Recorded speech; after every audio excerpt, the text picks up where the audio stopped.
Like you say if you purchase in the spring and then you get laid off in the fall, what is that going to look like for you, right? So that's where I think the psychological and just like proper planning comes into it, because it's if you don't feel secure in your job, it's hard to make those types of big life decisions. For sure. So same with selling. If you think about selling and you want to buy, you want to upgrade, you want to upsize into something else, like are you going to be able to afford it if, maybe that promotion you think is coming is no longer coming? Welcome to the Ottawa Property Podcast with your hosts Tony McNeil and Adolfo Alvarenga. Each week, they'll take a look at what's happening in the Ottawa real estate market and offer practical advice and insights for listeners. From market updates to success stories, they cover it all. Whether you're a first-time homebuyer, a seasoned investor, or just curious about the property landscape in Canada's capital, they've got you covered. Sit back, get comfortable, and let's get into it. Welcome back to another episode of the Ottawa Property Podcast. My name is Tony McNeil.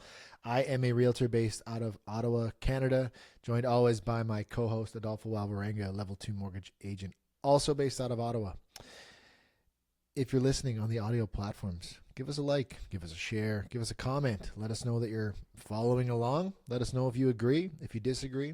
We follow them all, and we'll reply, and we'd love to know. We love your feedback, your constructive criticism, right? Yeah, always keeping it positive in some way.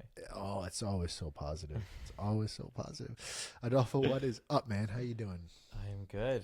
Been a long week, but sun overall, is shining. Cold sun as is shining. shit out. Hey, it's so good. Sun's shining. I'll Can't take the stand cold man. days. I'll take the cold days as long as there's sun. Come on. And I agree with you there for sure. I think I don't know, man. We get, I feel like we're like in an Ottawa winter now. Like last year was it was crazy. I had heard something that December 19th, 2023 was the coldest day of the entire winter season last year. There was not a single colder day in January or February in 2024. No, yeah, but that's Pretty the reason cool. why that's the Crazy, reason why the right? canal didn't open. Yeah, of course. I mean, they tried their best, but Yeah, last have year. you But been out this yet? year- No, I haven't. Do you have skates? I do. Okay. Yeah, we haven't. I'm not been out either. the most. I didn't grow up playing hockey, so I'm not the most Oh, no hockey in Honduras? No. It's shocking. shocking. Just figured there were a bunch of Leafs fans down there or something. Hey, it's like football. They're like we actually play the real football. What do you mean by that? I take brutal offense to that. I know you do. That's why it's funny that I brought it up. That's anyone listening I don't knows think I'm the only one. it's a big football weekend. Oh yeah, that's why perfect timing for it. AFC and NFC championships. Buffalo Bills. My Bills playing the Kansas City Chiefs. Sorry. It's gonna be a good what do one. I mean by real football? How many times do they touch it with their feet? Actually. Well, they punt it and when they kick it. Okay, so how many times do they get percentage-wise? How much is that? I mean, it's got to be less than probably 3%, I guess. Okay, so there you go. Compared to football or You want to be soccer. very literal with it. I understand. Well, what you did exactly. there. I understand what you did there. Hey, Someone was very, they weren't feeling very creative the day they came up with the name. probably. So we need our own version of that, but let's just make it completely different.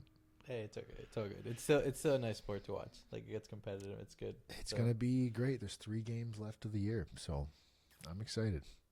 Hey, Got a busy weekend of work, but then that 6:30 p.m. I'm gonna be locked in. just at home, everything TV on, ready to roll. That's it. Throw the phone out in the That's street. Depending on if they win or not, I don't Tony's know. clients, if you're watching, don't reach out at 6. 6 o'clock is the last cutoff point. 6:30, your phone is gonna be out in the dump. Listen, I have a busy weekend of work. I'll be the first to say that. I got showings. I got a couple open houses. Like, it's going to be busy. But Sunday, I blocked that off, put it in my calendar. It can't be reached. I only missed one Buffalo Bills game this year, which is pretty impressive considering they're always on Sundays. Not always, but mostly. That was the Seahawks game. I try to watch them all, man. I don't know. There's not many sports that like really Get you grip me as much as football kind of does. I used to be a big hockey guy, but kind of fallen off a bit. Okay, that's fair. Yeah, maybe you take me to a soccer game or I'm sorry, football game. I'll allow it. Oh, wow, perfect. Yeah, good. We could go to watch the Ottawa team. No, I want to watch like Actual Yeah, football I don't game? wanna- Okay, well, that's no means offense we to have the either Canadian go to soccer players, Toronto but- or go to New York or a road trip at that Well, point. no, I mean you must watch and follow a team that you see on TV. I do, or but something. you want to watch it on the TV or live? I'll do both. I mean, I would go to any sporting event live because I love sports, same. but That's me too. Other day it's I a went- totally different atmosphere. Like I took my mom to a Buffalo Bills game, and she still talks about it to this day. Oh, really? Oh, she had Oh, the man, best it's time of her amazing. life, man. It's a different environment. Like, 100%. watching it on TV is one thing, and then going like I went to watch a women's hockey league game for the Ottawa. Love it was the fun. PWHL The whole, games. Yeah. Yeah, It was we've been to a couple. actually first time. It was pretty good. No, they're great. We took Sophie to one actually. She loved it. Yeah. Well, I think we should segue back into the We don't- podcast. This is not a sports podcast. I know the Bills are playing on Sunday. You're excited I'm about fired that. up. That's all I wanted to talk about today. No. Well, yeah, if you were following along last week, we said we'd dive into some stuff for you this week. So what we kind of have lined up is we're going to talk a little bit about Airbnb versus short-term rental, benefits, Airbnb disadvantages. versus short-term rental. Sorry, Wouldn't that be Airbnb is the- long-term rental. we Yeah, go. thank you. Just call me out for my BS, Hey, guys. Sometimes I'm just making like, sure. I'm really hyped up today. I'm in a great mood, and I'm just like pop. That's good. But we're going to do that. We're going to talk about maybe selling and buying with an election year looming. It certainly will be an election year, regardless, or whether or not it comes in fall or spring. We'll see. But what does that mean for real estate markets if you're buying or selling? It's important to kind of to see some trends that we've kind of picked up on over the years. And lastly, we have the rate announcement next week, Next week. January 29th. Tony's Coming gonna soon. pull out his crystal ball and see I what am happens. going to pull it out for everybody. Let's see. Like, So we'll talk about it's that. heating up 'cause until This will be released on Sunday, and then we won't have another episode till the following week. So it's going to kind of happen in the middle. So we'll follow up on what it meant for the market, and what we're going to see. But let's do some predictions, as we love to do on this podcast. we'll have to gamble. I love it. Roulette, baby. So tell us. You're the expert in this part. You're gonna take out the numbers for Airbnb and long-term rentals. Okay, expert I am not, but let's talk about it from what I'm dealing with. Okay, so we have a long-term tenant in our one-bedroom apartment. They are absolutely fantastic, by the way. Lucked out. They're just the best. They bring us baked bread, desserts that they make. Like, it's truly incredible, these people. But they kind of hinted to me a few months ago when I was doing just a kind of a ceiling paint repair that they are thinking about getting their Canadian citizenship. Amazing. It's great. Fantastic. They're from Mexico City, by the way. Really, really awesome people. But they explained to me that it's easier for them to obtain their Canadian citizenship if they move to the Ottawa side. And for those who don't know, this rental is that they're living in is in Gatineau. Really? I didn't even know that was a thing. Well, so here, and you know what? We can do this off air because I can beef about it. I want to beef about it. We'll do it off To air. take a Canadian citizenship in Quebec, they have to be able to speak French. But to take a Canadian citizenship in Ottawa, they don't need to be able to speak French. So are they already PR? Yeah. I didn't even think that was a thing. If Isn't you're that already a wild? permanent resident, yeah, Isn't that wild? that's interesting. Well, I mean, you are living in Quebec, so I guess they want to make sure that everybody living in Quebec has it. But the crazy part about that is that a lot of people living in Elmer don't really know French. It's It's just a quick crossing the Yeah, bridge. Prices are yeah. cheaper. Yeah. Well, I met, just a little bit of a sidebar, I met someone a few weeks back. Maybe they're clients, I think, of mutual clients of ours. They were talking about, because they live in Ulmer. And Oh yeah. Okay. so I think it was their parents maybe that, because I had asked them, they live close by or something. I'm like, do they speak French? Like, how did you end up over there? Because they've been there a long time too. And they had said this gentleman that they know, I think it's a father, a friend, or a relative maybe. He's lived there for like 30 years, doesn't speak a word. Dude's just making it happen down there, man.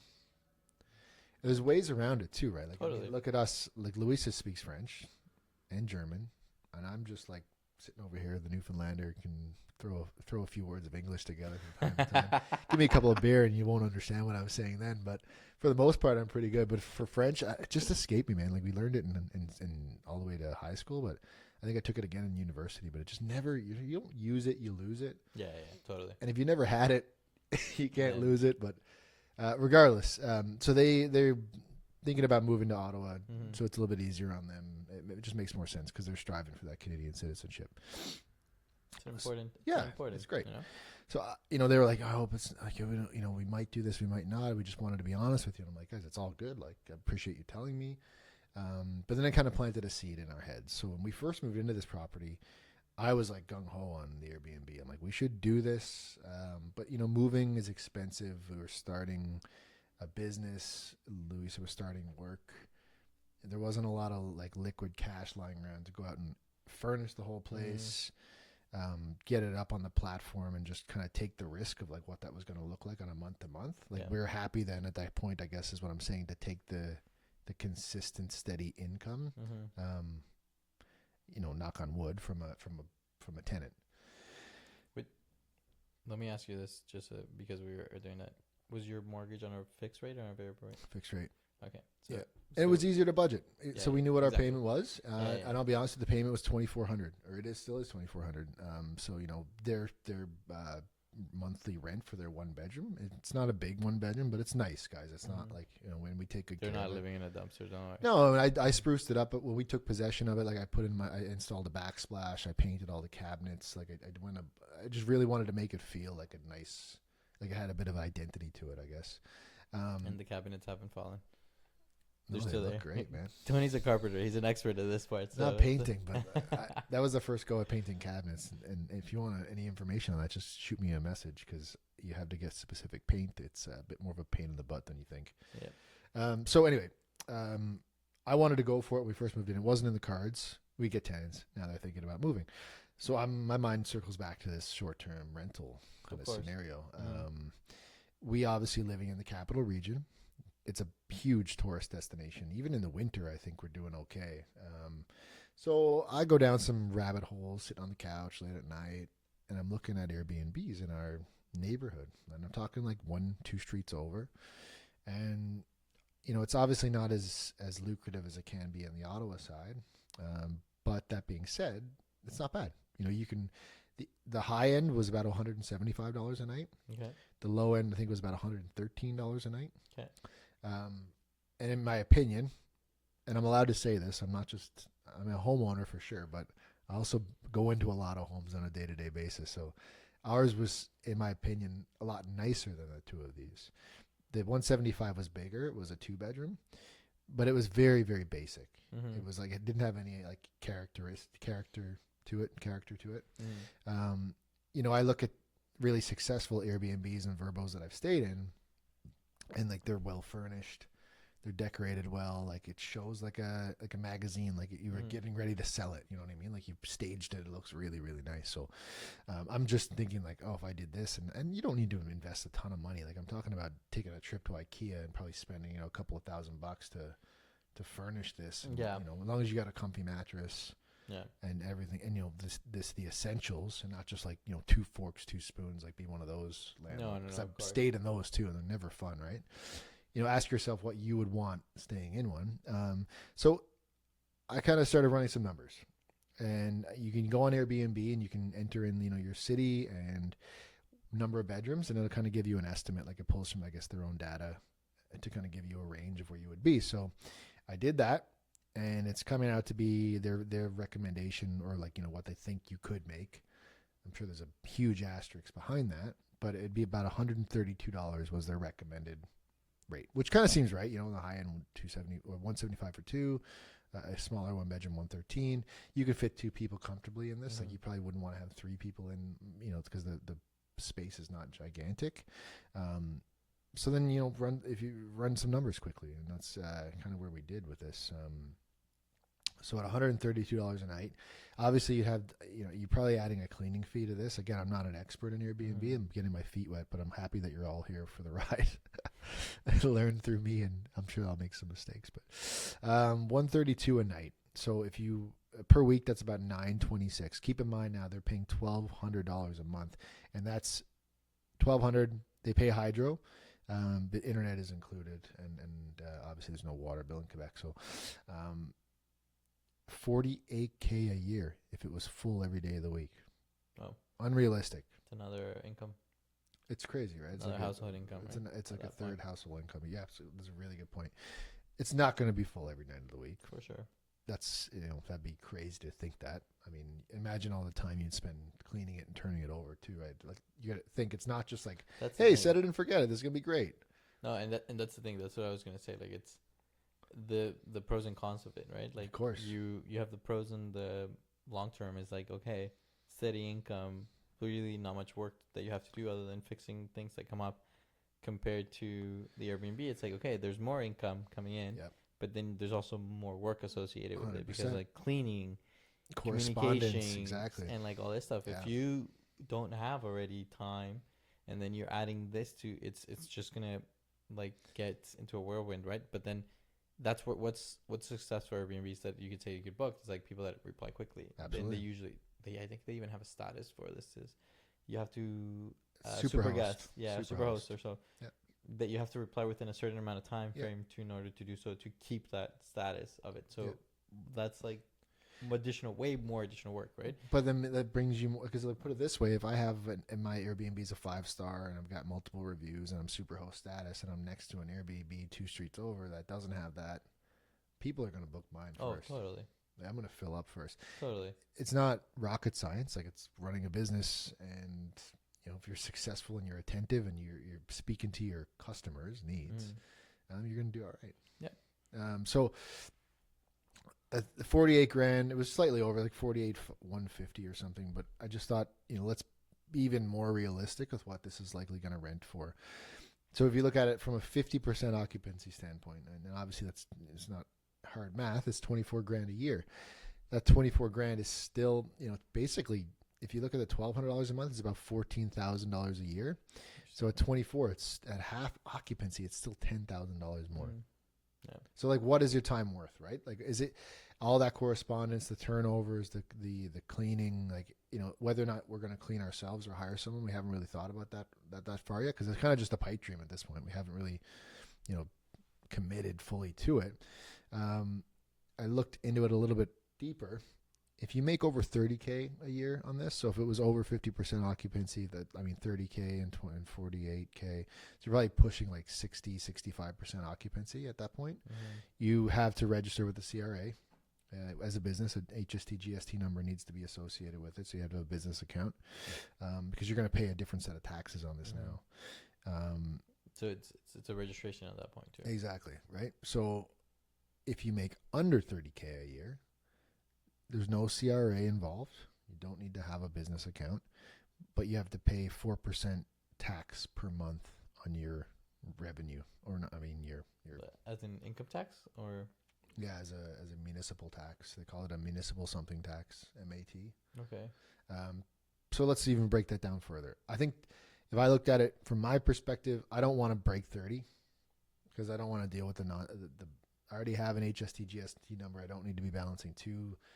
Even though I have a good accountant, you know, I probably want to keep it simple. I'm not trying to get rich from this. I'm just trying to generate some more passive income here. Then that would make it because then you would have to also have the new registration. There would also be a new accounting bill for that, because they have to do taxes specifically for that business as well, right? At that point. And it could be even more complicated, because I work in Ontario, living in Quebec. There's probably, who knows how many hoops I'd have to jump through in that sense. Yeah. So let's keep it under 30. So let's talk about it. If it was 55 to 60% occupancy, I'd probably be in the ballpark of about maybe 28,000. Okay. It would be kind of the goal, 28 to 29.99. Or 29,999. Yeah, exactly. But then you just shut it off for the rest of the year. No penny more, no penny less. There's nothing wrong with that, man. That'd be great in my mind. Yeah, exactly. Shut it off. So you have to register with the city every year for a permit. It's a $500 expense if it's your primary residence. If it's your secondary residence, it's $750 a year.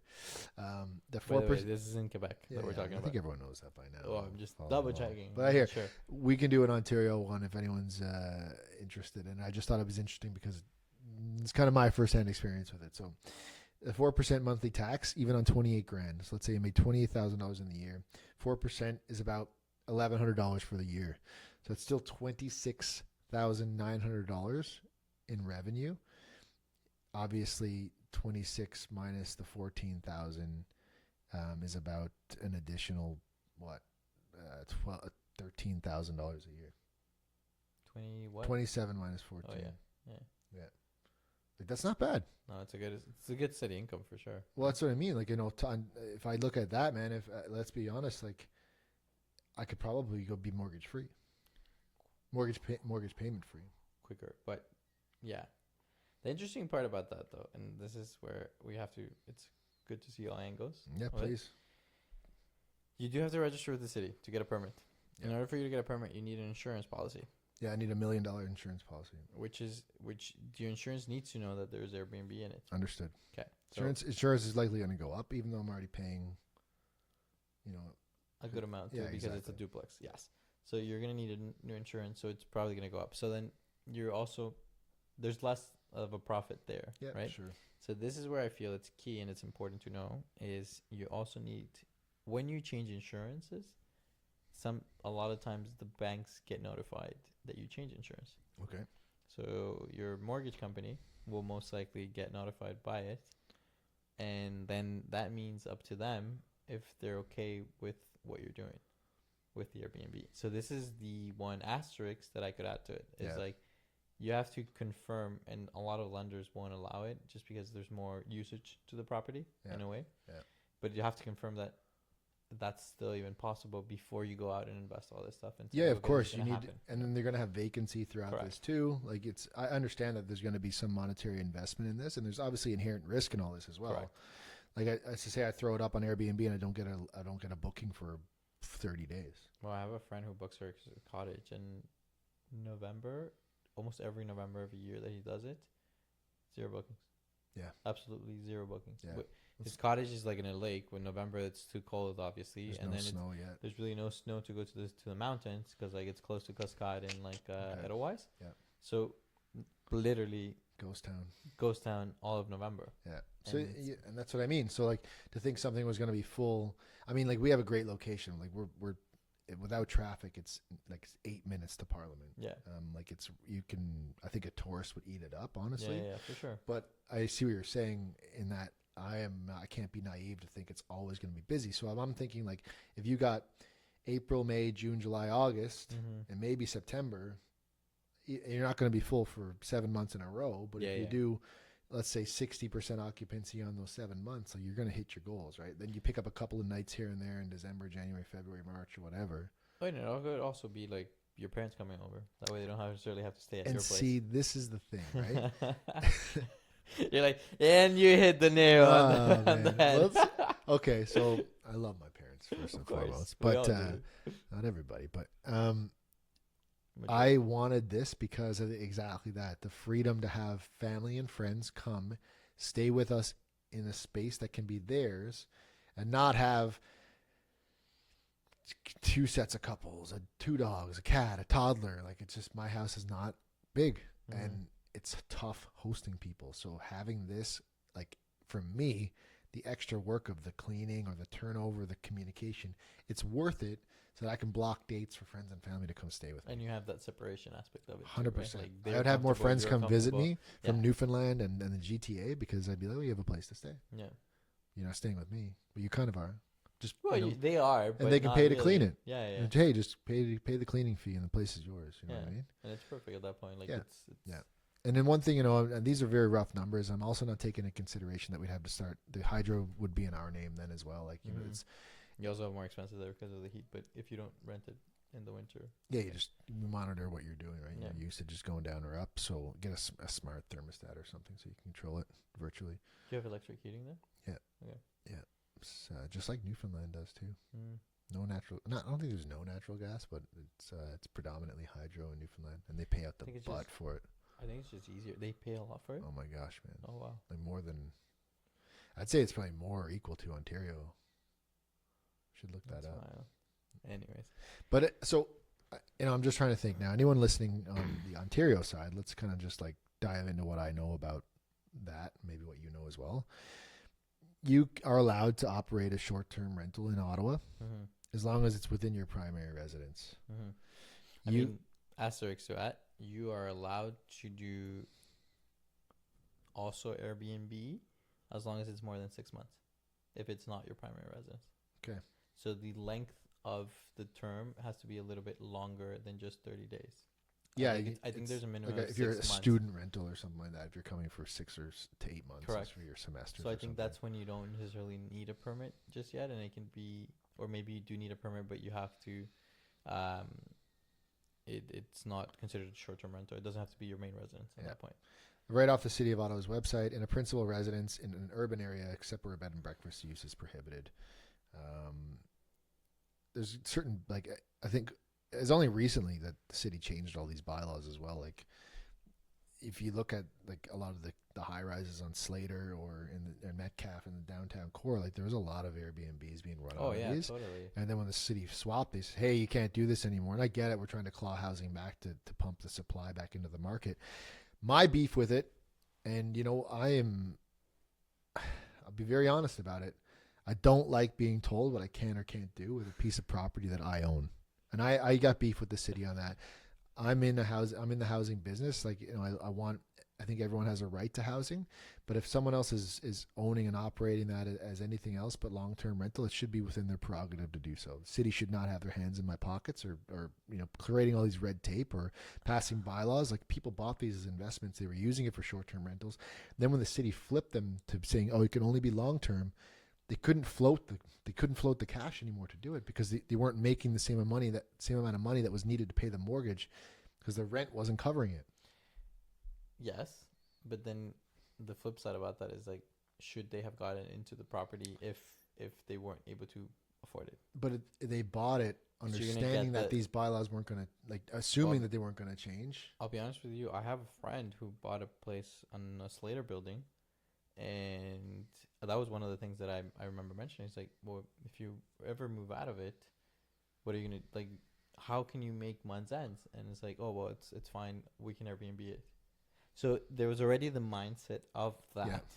And this is interesting because condominiums also, you know how you don't like how people telling you what to do, you can't do with your property? Yeah. Condominiums have that right I understand, too, that you have to follow rules and regulations for them. Yeah. So, but you can review a condo document before you purchase a property and understand that exists. So listen, and I'm just going to continue my story. Please. At the time of him purchasing, the condo bylaws allowed it. And they took a vote and changed it, I guess. Eventually, they took a vote and changed it when it just became predominant of it. Yeah. And what they ended up doing is they grandfathered some that were doing it, but I don't think they grandfathered for forever. It was just a certain amount of time. They're like, okay, you're going to ease out of this. And now you're kind of stuck in that building. You have to, like, if you can't make ends meet, you want to sell it or you have to negative cash flow at that point. But things are always evolving in that way, and it's always having to adapt into, okay, what ways can we adapt to this at that point? 100%. Right? Yeah. I think about it. I stayed in Ottawa, my gosh, probably 4 or 5 Christmases ago. Mm-hmm. And we stayed in an Airbnb in Little Italy. And it was clearly like, probably like a sixplex or something like that. Mm-hmm. And they're all Airbnbs, and they're run by they had a business, an Airbnb business. So like those management companies. Those have to be gone now, I assume, right? They're like, your business is pretty much taken from you overnight. Yeah. You have to go long term now. Some of these this building in particular was older. I'm sure it was probably, I don't know. I'd have to look at the sales data, but I assume there probably wasn't much of a mortgage, if anything, left on this. Probably. So they probably do okay in the sixplex is probably going to be fine in a long-term rental situation anyway. But I'm talking more about the primary, like an owner occupier who's turning it into a 1-bedroom apartment into an Airbnb are the ones that are going to be hurt at the most of this. For sure. The corporations, the big guys will be fine. These types of bylaws, like, I feel personally that they pinch the little guys more than the big guys. I agree, but I also completely agree with that in terms of the pinch, but I also feel that it also opens up to the supply that we need in the city for tenants and long-term tenants of like okay, they're working. I always see it as like, imagine it if everybody was Airbnbs and on an income that you're barely making ends meet, you also have to pay an additional premium. I get it. It's that's why I'm saying there's a bit of both sides, right? In an open market, though, that's never going to be the case, right? Like, if supply and demand, if there was too many Airbnbs, people would swap back to long-term rentals. I never think you have too many of anything, because obviously, like, you know, if you're coming to Ottawa for a vacation, like, if you look at some of the hotel prices and what you're getting, like, it's actually kind of laughable, man. I don't know how anybody vacations in big cities. I truly don't. Oh yeah, because it gets very expensive. It's crazy, man. Are you kidding me? Like $400 or $500 a night for a hotel room with like a continental breakfast? Like, go to hell. That was kind of the reason why Airbnb kind of started, because of that aspect of it. Where I think it's very good with it. It's like, okay, you have a secondary unit in your home, a basement that, okay, has individual access. Okay, this is the extra steady income, especially in a way for retirees, you know? Yeah, sure. They're retired. Okay, this is the steady, because, okay, they're not, the pension's not enough or whatever reason, CBP and all this stuff is not enough. So then this is extra steady income that they can generate for, and it, as a retiree, you have more time, you know, you could do all these things, but there's always pros and cons for everything. Agreed, right? And I think that's like, I like the conversation because I think it's obviously, I think you should be allowed to do more with what your own property than what you can with the city. So basically, in Ottawa, for anyone listening, you can't buy a 1-bedroom condo and Airbnb it. It's never going to happen. No. Even if the condo bylaw says you can, the city won't allow it. Mm-hmm. You'll never get a permit to run it because you do need a permit as well. Just looking through a couple of other things here. You need to have a permit as well. So that a permit is $112 for 2 years. So every 2 years you're going to need to pay that. It's cheaper than Quebec. It's no shocker there. I mean, tax. So you can have I'm just trying to think. There's nothing really. It's probably going to be a little bit more affordable to run it from Ottawa, but like you can only do it obviously if you're living in the property. Yeah.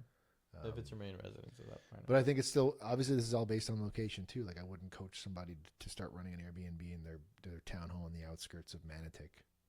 You'd be surprised. Maybe. And the reason why I say is I have a friend who they flipped their parents' property, made the entrance, put the basement, the stairs, closed the stairs. Okay. The stairs are still there, but closed it where it went up. Sure. And he told me like the return is incredible. And it's full out there all the time? Yeah, a lot. And it's not in Manotick, but it's in Orleans. Okay. And it's still full. So like, yes, location is very important. Like, yes, Senator. Interesting. But there's still demand in different area. Yeah, I mean, I'm not totally risk adverse. So like, I think if the time comes and they move, I'm gonna go for it, and I'll let everyone know kind of regular updates on what that looks like. I mean, you could always throw it to Lisa as you're upgrading your furniture, move your furniture to the Airbnb. Dude, it's so funny. She said that. She was like, "Well, we can just buy new furniture for us, and then we'll move all this stuff." I'm like, "Get out of here, man! Like, we have nice stuff. I don't want. I like my couch. I don't need to do any of this. Like, there you go. I like what we have." Okay, we'll move on. I feel like Once it's touching your something you don't like, we'll move on. Let's move on. no one talks about taking my stuff. No, seriously, let us know what you think, guys. Am I crazy for doing this, or am I onto something? Have you had a similar experience? Let us know, because I'm just as new as this as most people are. But I'm sure at one point or another, anyone with a rental has considered it. Yeah, no, totally. Right? I feel like they have. Yeah. So, I promise I won't get too political with the next one. I promise. I don't want. It's going to keep it very much about the real estate, not necessarily about what each party could bring to that, although it does kind of directly affect the outcomes here. But what does buying and selling look like in an election year? Love it. Love this topic. Have you been, obviously, you don't even need to be following along these days. Like, it's shoved down your throat whether you want to see it or not. Obviously, we've had some interesting developments happening daily, it seems, in the U.S.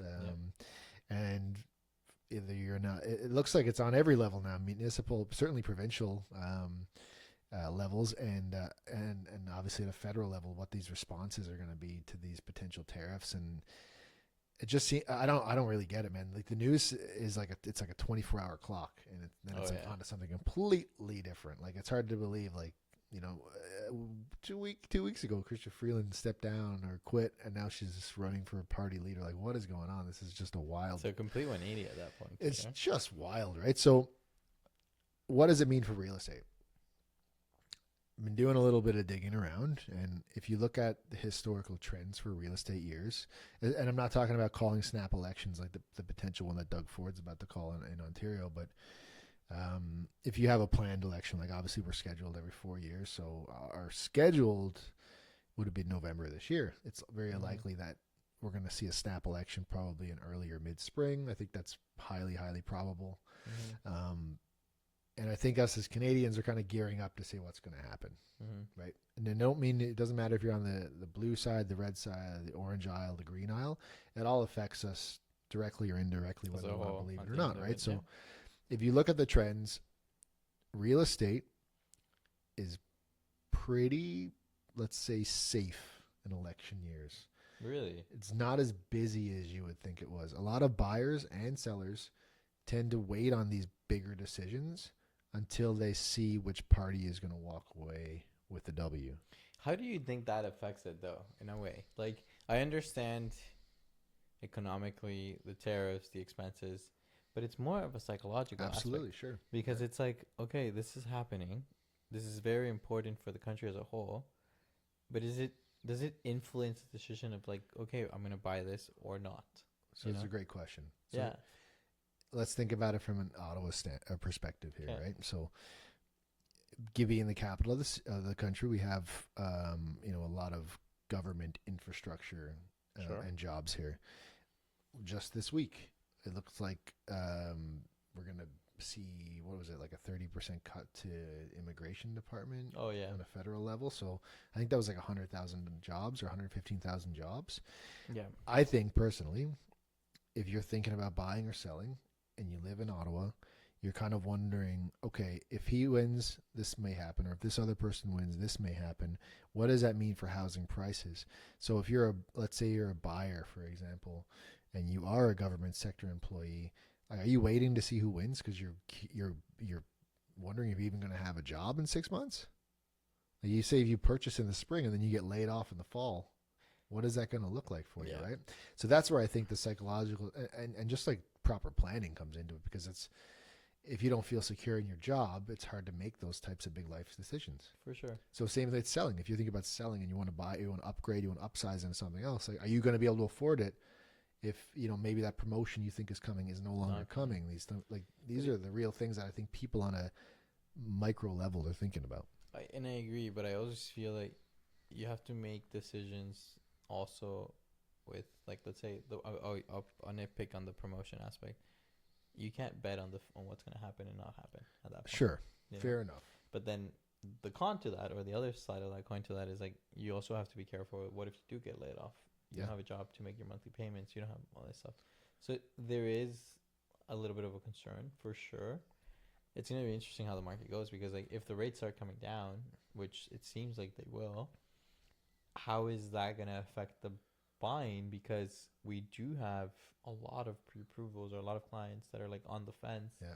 And they're just waiting and waiting and waiting until like they consider it, oh, it's hit bottom. But then if this also creates a trickle effect, Looming in the background, right? yeah, Yeah, for sure. then the question lies is like, okay, do these people that get laid off, are they going to put their houses in the market? Supply is going to increase. Then does that also going to affect the prices going down? Well, it's So it's like we don't have a crystal ball to. yeah. If anyone, let's say someone bought in 2020 and they're going to renew this year,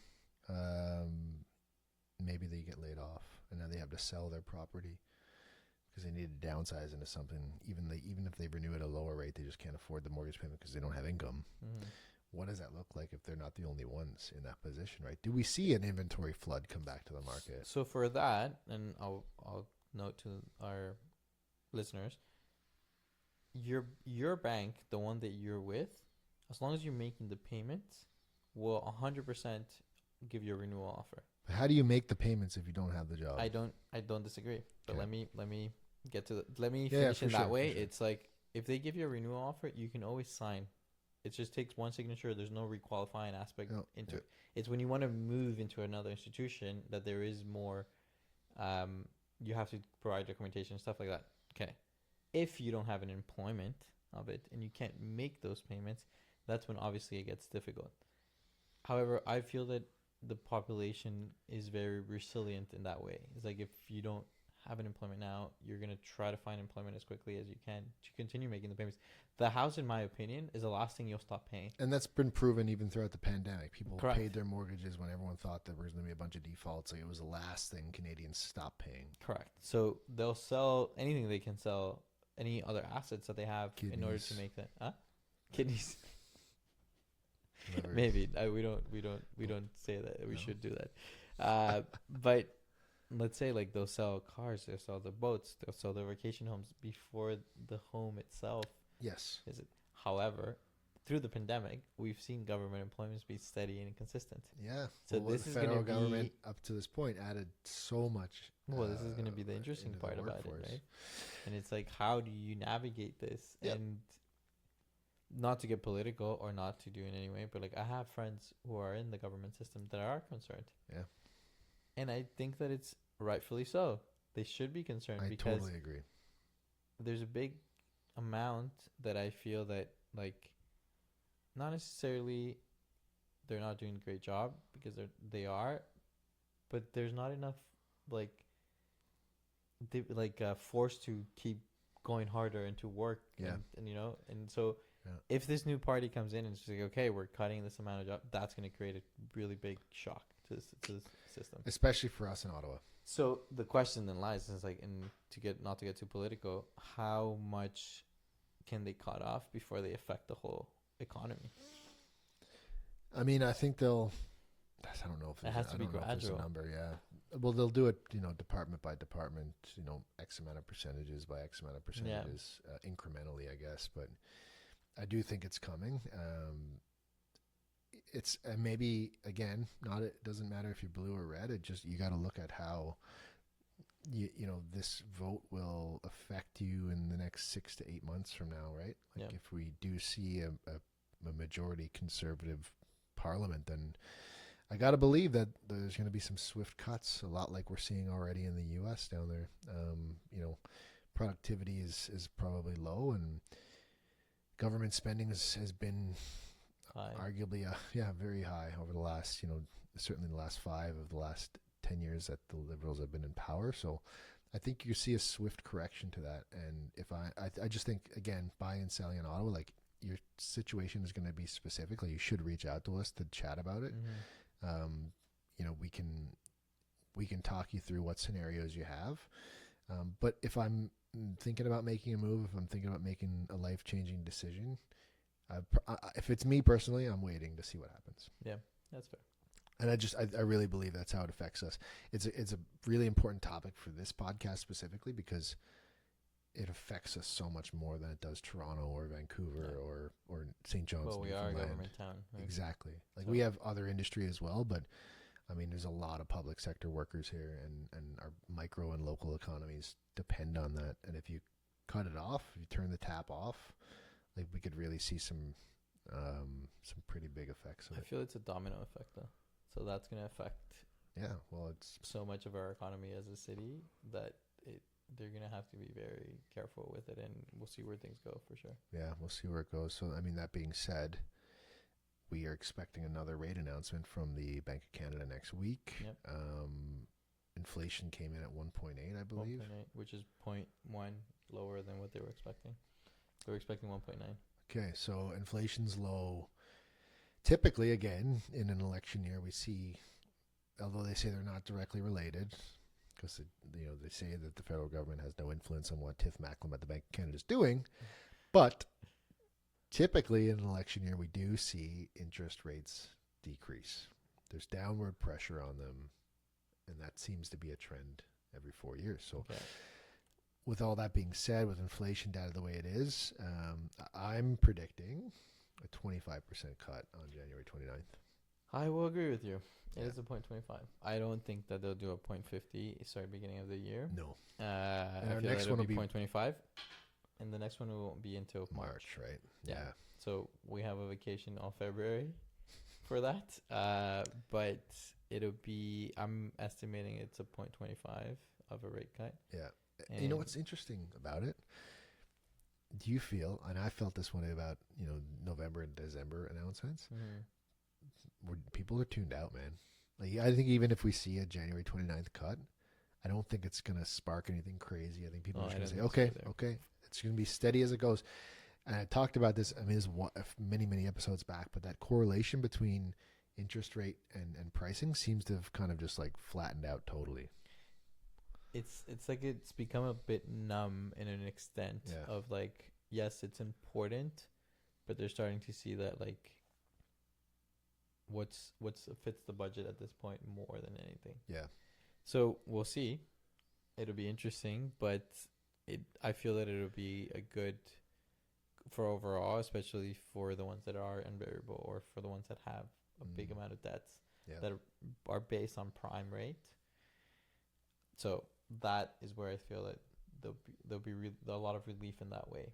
I agree. I think it's necessary. It's coming, and I wouldn't even be surprised if, depending on, I mean, I can't really speculate that far out, but I wouldn't be surprised if we saw another 0.25 in March, and then we'll see some holds after. For sure. But the interesting part will be is like if there is a 0.25 drop next week, at this point, variable and fixed will be almost head to head. Yeah. And it's like, which one do you go? Variable is dropping, fixed has gone up, has gone down, has gone up, has gone down, has been in that really roller coaster for months. So then where do you lie if you're buying right now? And that's the question, right? And I'm not the broker on this podcast, but if it was me and I had to choose, I'm going variable. Yeah, I can't tell people where to go, but yes. No, agreed. Where we see where it's leading more to is variable. Yeah. But I also feel that there's a big taboo on variable because of what happened the last few years. Again, though, but it's just so sad, right? Because people got caught in the crossfire. Correct. Maybe there's people that didn't even realize it was happening or didn't realize they could lock in. Again, that's why you should have a broker on your side that's calling you to say, hey, I think you should be locking in right now. Yeah, but even that was very hard to predict of when. So, well, I mean, again, yeah, because in your defense, I mean, everyone in Canada was promised that interest rates would be low for a long time. And we said we weren't getting political. No, well, that's not political. That was directly out of Tiff Macklin's mouth. It's the Bank of Canada's Governor General's mouth. 2 months after Governor things started to change. But what I think about that is like where it was hard for that was that variable was still lower than fixed at the time it started to creep up. Until it got to the point that it was very high, and that's when fixed rates were already high at that point. Yeah, and so many people were saying like, well, in the long run, I'll be fine anyway because I've paid so low for so long. Like it's crazy. But hindsight, we don't know, and that's what I'm saying. Like as much as like it seems like everything's gonna go down, there's also the chance of it. Oh, we're gonna do an increase right now, and I feel that's when everybody's gonna panic. Yeah, if it were to happen, but the trend, and if you ask me, like I've had clients who were considering fixed and then we switched it off to variable, is to go variable. Yeah. And because it's supposed to drop by 1% just in this year. So we'll see where things go. We'll see where it goes, guys. Yeah. You heard it here first. 0.25, January 29th. Next week. Yeah. Well, that's good, man. That was a lot. I think it was long. We didn't even notice. Packed a bunch. Yeah, we're definitely there. So we'll sign off pretty quick, guys. Thanks for listening to this rant and roar about Airbnbs and interest rates and football. On football. Go Bills. Have a good weekend, everybody. We'll see you next week to find out if our predictions were correct. Have a good weekend. Bye. Ciao.